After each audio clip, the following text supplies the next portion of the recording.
Welcome to Lesson 9 of MySci Unit 22, Using Our Resources Wisely. In this final lesson of the unit, students will answer the question, how does your water use compare to the rest of the world? They will figure out that water availability and average water use in America is higher than in many other countries around the world. However, there are ways to conserve water in our everyday lives.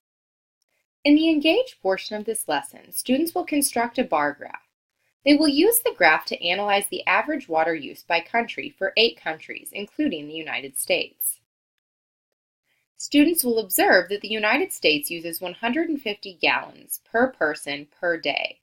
Next, students will discuss what 150 gallons of water would look like by estimating and measuring out on the classroom floor the dimensions of a 150-gallon fish tank. In the Explore portion of this lesson, students will discuss the differences in water consumption for each of the countries depicted on their graph, and why these differences are occurring. Students should recognize that the United States uses the most water on average, while Kenya uses the least. Factors affecting this use include the difference in standard of living, the availability of fresh water in a given location, and water conservation efforts. Next, students will make a prediction if they use more, less, or the same amount of water as the average person in the United States. To test their prediction, students will either use the water use tracking data table to determine the amount of water they use throughout the day, or develop their own plan describing exactly what they will do, how they will quantify their water use, and the tools they will need in order to quantify their water use. They will track their water use over a 24-hour period.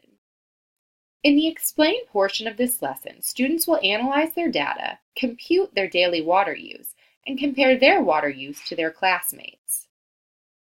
Additionally, they will compare their daily water use data to that of other countries by calculating a class average. In the Elaborate portion of this lesson, students will use their data to create various graphical models that shed light on their water use. For example, students could construct a pie chart or bar graph to show where most of their water is used. In the Evaluate portion of this lesson, students will complete a formative assessment. They will construct an argument to the following prompt: what is one change I could make to reduce my amount of water use? Students should use the CER rubric to assess the validity of their argument.